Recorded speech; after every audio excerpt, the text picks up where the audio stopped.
Kalah mah kalah aja. Kecuali 03 itu ada menang di setiap daerah. Ini mah kalah semua. Bahkan tidak ada yang 20%, 16%, 17% gitu loh.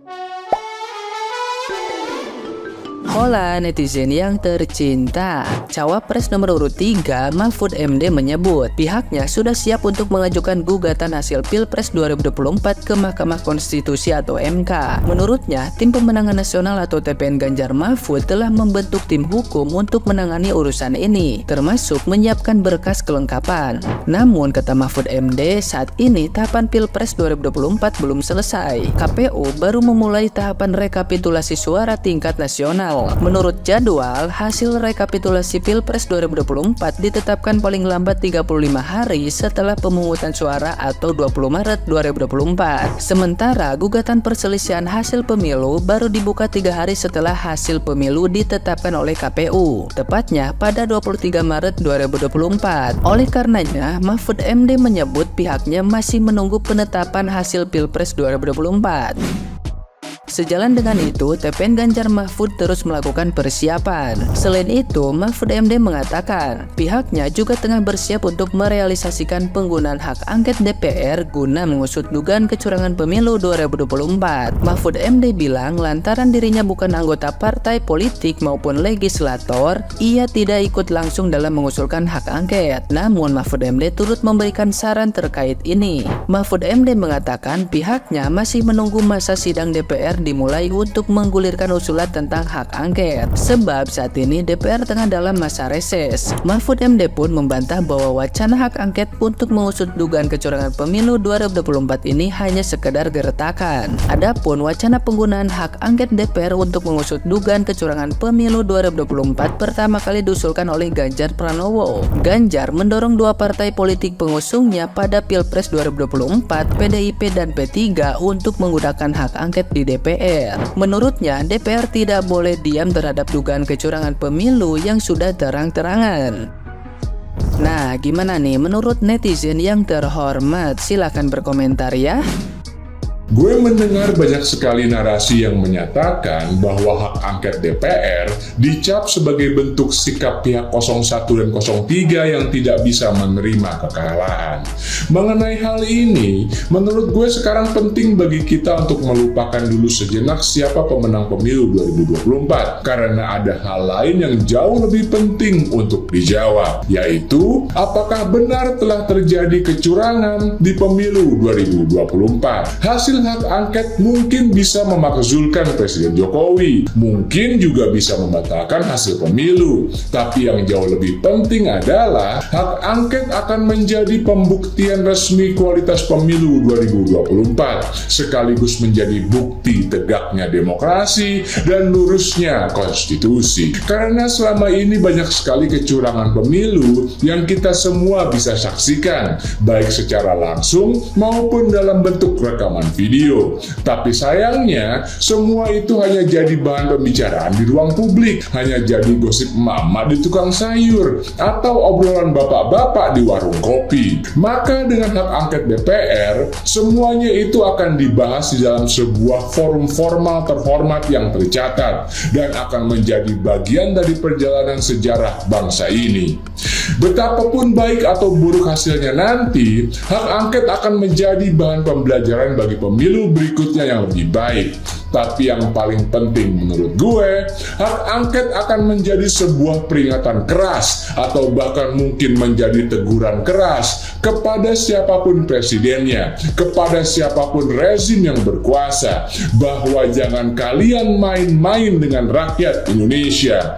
Indonesia adalah milik seluruh rakyatnya, bukan hanya milik sebagian rakyat yang terbius dengan janji makan siang dan susu gratis. Indonesia Indonesia adalah milik seluruh rakyatnya, bukan kepunyaan satu keluarga atau segelintir penguasa. Abaikan juga narasi yang menyatakan kalau hak angket hanya akan menghambat proses rekonsiliasi pasca pemilu, karena kalau memang telah terjadi kecurangan, maka kecurangan bukanlah sesuatu yang bisa dihapuskan atau didamaikan tanpa ada pertanggungjawaban.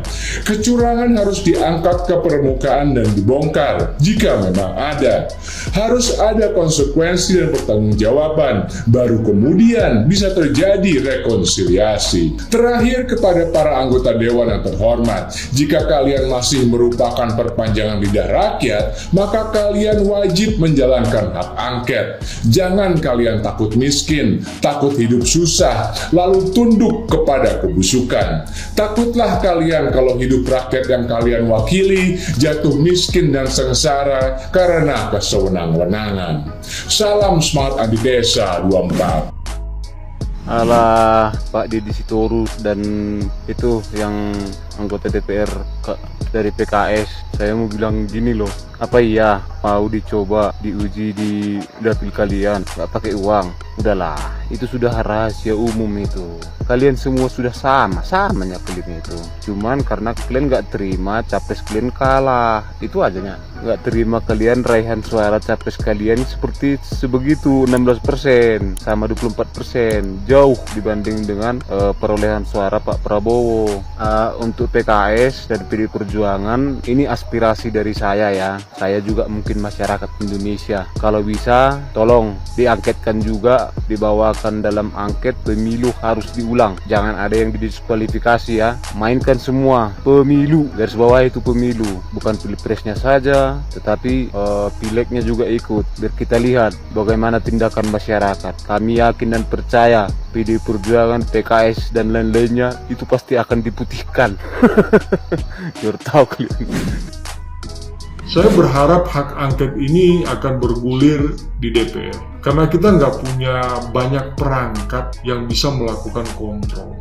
Apalagi hak angket ini memang adalah sebuah sistem yang memang membekali proses demokrasi. Jadi agar supaya ini semua dibongkar, siapa saja yang salah, 01, 02, atau 03, biar semua buka-bukaan aja, agar supaya rakyat merasa lebih lega dan yakin bahwa apa yang terjadi saat ini itu benar-benar fair, tidak ada kecurangan di sana. Karena begini, kita sudah terlalu sering gembos di jalan. Jadi ada yang nggak benar, ada yang meragukan, ya nggak diproses sampai selesai, dibiarkan berhenti di tengah jalan, sehingga semuanya terlena dan terbiasa, akhirnya terlunta-lunta begitu banyak persoalan dan kasus sampai hari ini, nggak jelas, nggak diselesaikan dengan baik. Oleh karena itu, ini sebenarnya akan menguntungkan rakyat. Misalnya, dalam proses hak angket nanti ditemukan kesalahan,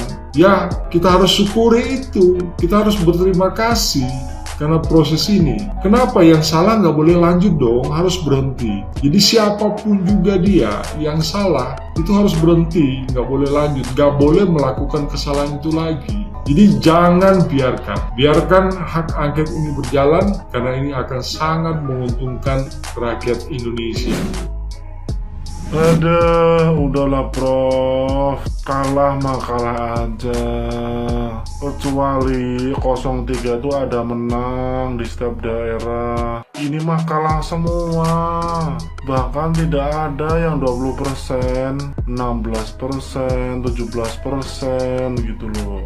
Udah terima aja lo Gowo. Kecurangan terus saksi yang di TPS pihakmu tuh tanyain coba yang di TPS mau saksinya. Ada saksi kan dari partai 03. Kalau setiap pemilu dibikin curang, nggak terima ini itulah, nggak ada habis-habisnya. Ntar kalau Janggar menang sama aja kubu 01 nilai curang, ini curang, nggak ada habisnya. Legowo nilai 17%, berisiknya satu Indonesia loh. Udah jelas-jelas rakyat di Jateng basisnya pendukung siapa? Janggar no. Tetap menang 02 itu loh. Itu data valid, bukti nyata. Di kandangnya Banteng itu loh, tetap kalah. Udah Pak Legowo, udah malah bikin kisruh nanti. Ya, oke. Dah, kembali lagi Pak Mahfud. Anda tuh orang baik, cuma salah tempat Anda. Dah ya, kembali lagi. Legowo.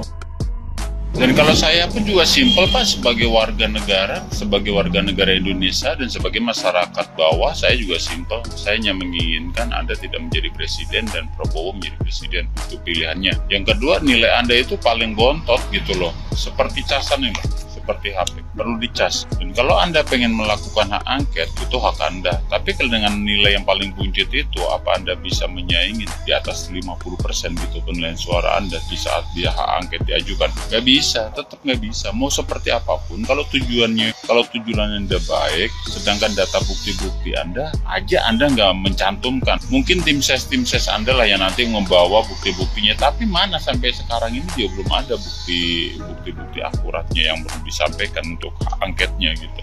Masih banyak istilahnya kelengkapan dokumen yang perlu dipersiapkan untuk hak angket. Kecuali mungkin kalau punya niatan buruk untuk hak angket Anda yang diajukan, mungkin dengan perpaduan 01 sama 03 ini melakukan hak angket, ya mungkin tujuannya beda. Banyak isu yang menggambarkan pengen pemakzulan Jokowi lah, pengen meleserkan Jokowi lah, pengen penjarakan ketua KPU lah, ketua Bawaslu. Ya mungkin hal-hal seperti itu yang nanti akan terjadi. Mau seperti apapun hak angket, mau seperti pun Anda teriak, seperti apapun nilai Anda tetap segitu gitu loh. Emang udah kodrat. Gini loh, Anda itu sebagai orang Jawa, seharusnya Jawani, dan sebagai orang Jawa seharusnya itu legowo gitu Pak. Namanya aja Ganjar Pranowo, jadilah orang yang legowo, kan seperti itu. Pranowo, Anda dilahirkan dengan nama seperti itu, berarti punya silsilah dong, punya suatu arti makna gitu. Legowo, Ganjar Pranowo, panjang pendeknya hidup itu kita harus legowo. Jadi jangan seolah-olah jadi seorang yang arogansi. Anda takut kok jadi kayak seolah-olah itu ada kekhawatiran tersendiri di diri Anda gitu loh, ngotot banget gitu. Apa selama ini yang isu-isu tentang EKTP itu benar gitu? Apakah di kalangan partai-partai itu juga benar? Jadi nggak ngotot banget pertahankan bahwa Anda ingin jadi presiden gitu loh. Kita rakyat sih udah paham, udah mengerti, udah pintar, udah cerdas. Kita pun memilih juga yang berwaras-waras gitu. Jadi apapun yang Anda lakukan tuh Pak Ganjar, sekarang ini mustahil hanya bikin capek aja. Yang intinya nggak bakalan terrealisasi. Gini bahasanya, bahasa singkat dan jelas kecilnya itu ya. Apapun yang kita lakukan, apapun yang akan kita perbuat, itu tergantung dari amal dan ibadah kita. Kalau amal ibadah kita mungkin besar di hadapan yang di atas, insya Allah apapun dipermudahkan. Tapi kalau amal ibadah kita susah, apapun dibuat susah juga yang di atas. Seperti itu aja contoh. Oke? Salam.